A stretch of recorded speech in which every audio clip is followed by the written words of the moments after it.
I don't know what me living in Africa or not living in Africa has to do with anything, but I want you guys also to remember that the whole context of this is reparations. Now we're getting into whether or not Black people should delineate, which again, I don't know how Oshiedu Jackson is delineating in Uganda, benefiting from their nation, running a successful business, no shade, engaging, dating their women, running dating shows, intermingling with women of other lineages while promoting delineation. This is where I'm like, this whole delineation argument to me doesn't make any sense, because when you start to try to break down what it means practically, it devolves. It just obliterates. Let's continue. FBA's fight, not flee. But you fled to Africa. You fled to Uganda. What are you talking about, FBA's flight? As I mentioned before, FBAs by and large are fleeing their own women. They're supporting SYSBM, passport bros, going abroad to take their FBA lineage and mix it with other lineages. So clearly there is a history, at the very least anecdotally, of FBAs fleeing. If you guys don't know, that is YouTuber Shardee. She is a lovely YouTuber, a woman I really have a lot of respect for, and I think she's an intellectual juggernaut. It's just that sometimes people can agree to disagree. I also believe that she has a great love for Black people, as such myself, but she wants to know why I believe that we need to delineate as the FBAs, even though I'm an African American living in Africa. I'll tell you why.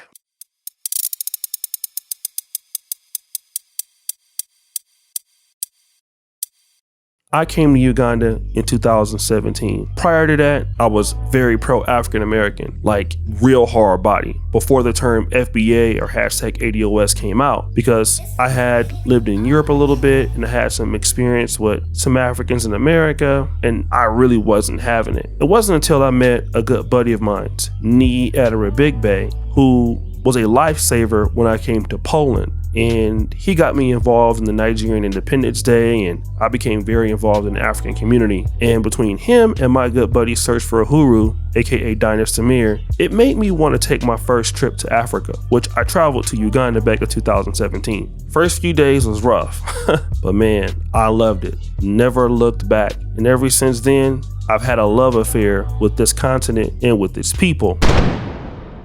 But again, it comes with a certain level of heartbreak, a whole lot of despair, many of which I don't talk about. And I want to address Shardee because she wants to know, how should we delineate when I'm in Africa and not in Sacramento? First of all, many other people who live other places across the country or across the world, their opinions should not have any idea about where they live. For examples, you have Indians who live in America. You have Indians who live in Africa. You have the Chinese who live in Africa. Don't they delineate? I mean, of course they do. That doesn't make much sense. So what you're trying to do right there is you're reading my comment, but responding with the ad hominem, which has nothing to do with what I'm talking about. Me living in Uganda or in India or in Poland doesn't take away from the point that every culture delineates, especially successful ones. Indians, Chinese, Lebanese in Africa all live here also and delineate. The difference between me as an African American is I actually thought that I was a brother, and to a certain degree I still do. I actually look and still look at Africans as myself, but the reality is that I was giving that respect to people just based on the fact that they were Black. And it's not just Africans that do that to Blacks, right? So I want to make that clear.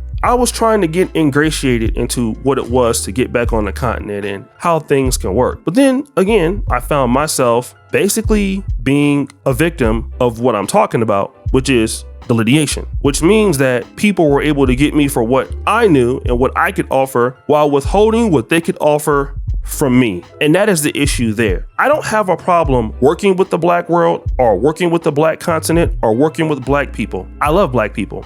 And stop the show. By the way, Shardee, just to let you know, I lived in Sacramento. I went to Sacramento State. I went to UC Berkeley postbac. I would have ended up getting into medical school in America if I stayed another 1 or 2 years in the postbac. I just wanted to try something new. So I've always been a successful person or whatever I did. So where I live doesn't not really matter. But the reality is that it wasn't me that wanted to delineate based on I thought I was different. It was me wanting to delineate now because they told me that I was different. This is not everybody all the time. And this is not on purpose, but it's just what happens. For an example, I have an African diaspora group that I run here in Uganda. Of course, there are some Ugandan Americans in the group, and guess what? They feel like they need to delineate simply because they're Ugandan Americans and they're just not, raised here in Uganda, or they're Ugandan British. So they feel differently than even we do because they're in the same situation that we're in.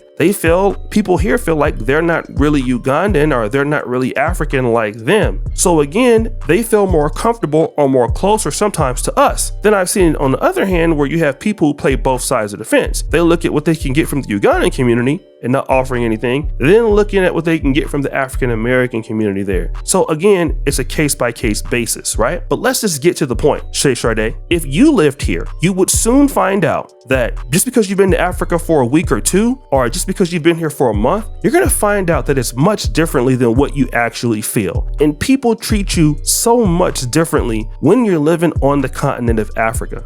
Let's talk about the fact that we get abused over here too. The thing about Ghana is stop crying victim. Stop crying victim, because y'all cheat us out of a lot of stuff. Y'all invited us to come home, which by the thousands we did.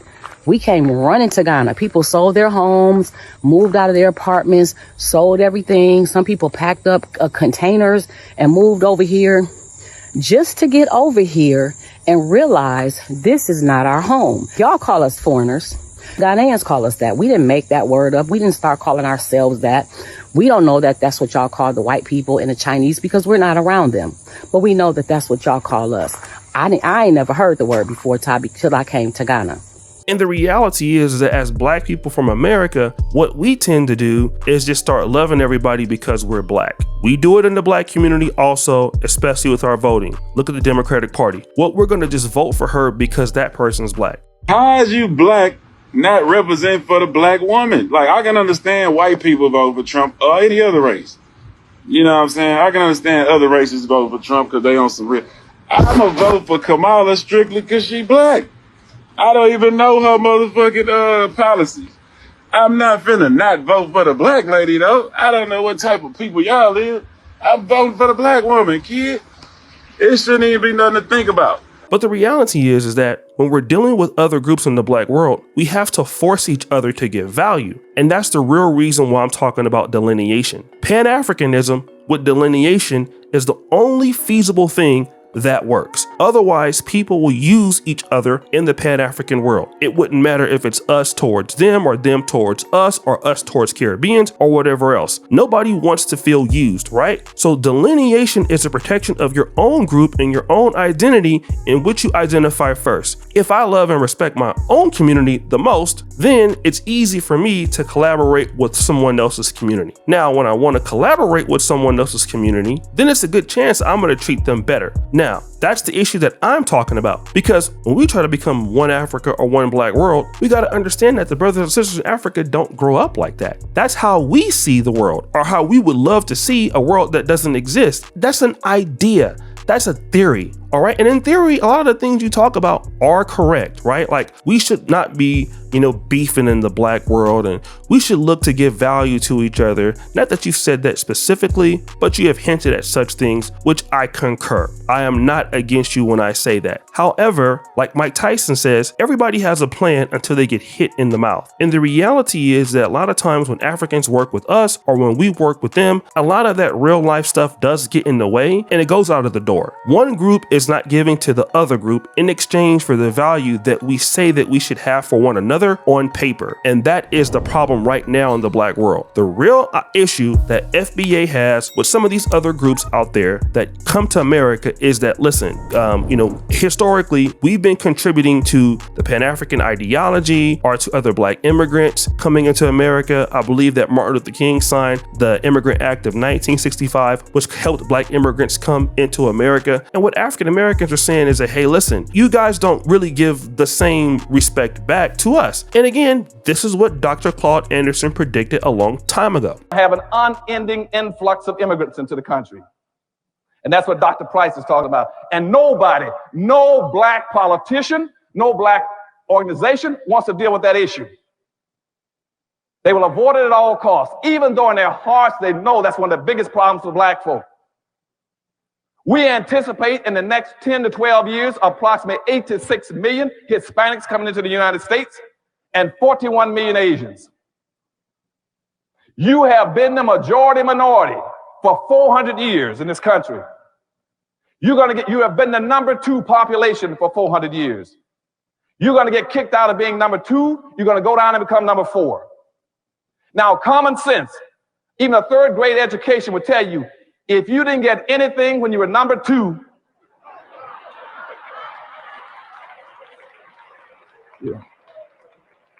you all jumped ahead of me, but anyway, you can guess what you're going to get when you become number 4.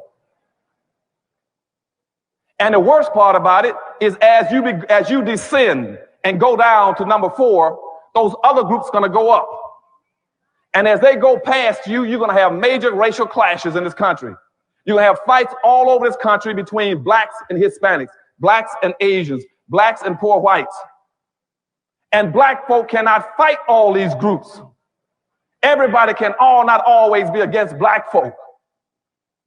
And that's the only thing that I'm saying. You're using my experience of I'm making money off of somebody. Stop the show. I was a successful YouTuber way before I even came to Uganda and set it up. I actually made much more money when I lived in Europe. Okay, so just to let you know. So it wouldn't have mattered where I was going to do to do this business. I would have been pretty good anyway. And again, I keep addressing that because you're trying to take my point away from that, which is not the case. And I must keep reiterating that fact. The idea is that you're going to get treated differently when you live here. And even if you deal with Africans in the United States, of course, some 2nd or 3rd generational Africans or people there are great people, and then you can do things. But ultimately, we all are different, and we need to understand that fact. And again, everybody delineates. Haitians do it, Jamaicans do it, Nigerians do it, but delineation doesn't have to be disrespectful. And then this is to your point. I think that this is what you and I both agree on. We don't have to disrespect each other as being different, okay? I do things differently than, let's say, me.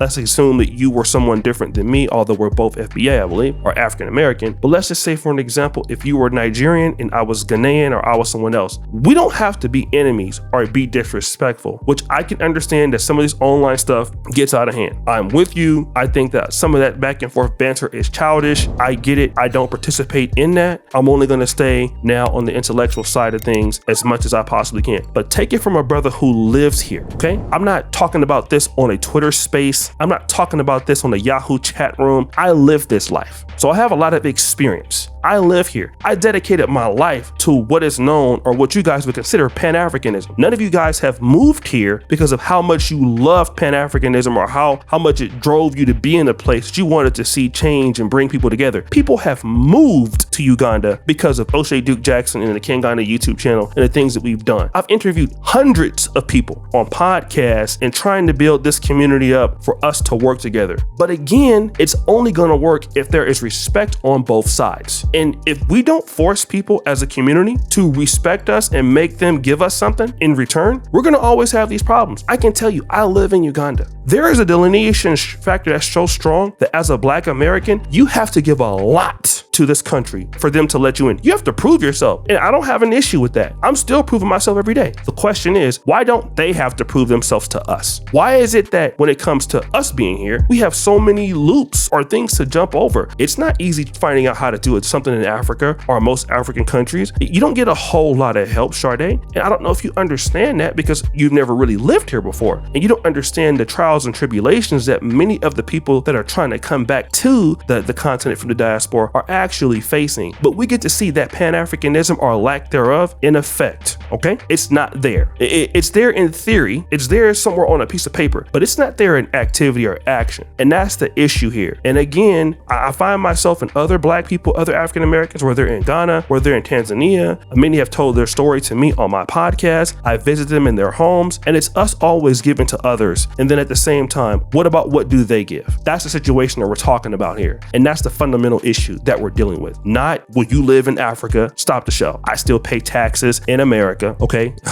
California in federal taxes, okay? So let's stop there. If I was in America, then I would just be as successful as I am now. It wouldn't matter. But the reality was this was a dream of mine, to be back on the continent in which, I felt my ancestors came from, to want to build that bridge, and I'm still working towards that. But it's going to have to be looked at from a different lens. And I don't think that Tariq Nasheed is wrong in some of the things he's putting out here. And I know that's something that, me and Tariq have disagreed about in the past, but I slowly came to see that people like him and Pharaoh said that they make a lot of good points that I see every day here. And that's one of the reasons why when me and Tariq Nasheed had a little bit of back and forth about 2 or 3 years ago, the main reason why I never really responded, outside of the fact that Brother George was like, look, both of y'all are brothers. Y'all don't need to be out here, doing, beefing or whatever. He was right about many things. I just didn't want to admit it at that particular time, but he was right about many things. Many of the things and experiences, and I can't say I agree with all of his tactics or strategies and things that he does, because I'm a little bit more moderate than what he says or has to say. But he's not wrong. A lot of the things he talks about, I experience every single day. I just don't get on YouTube and cry about it or complain about it. But many of us that are African Americans living in Africa understand what Tariq Nasheed is talking about, okay?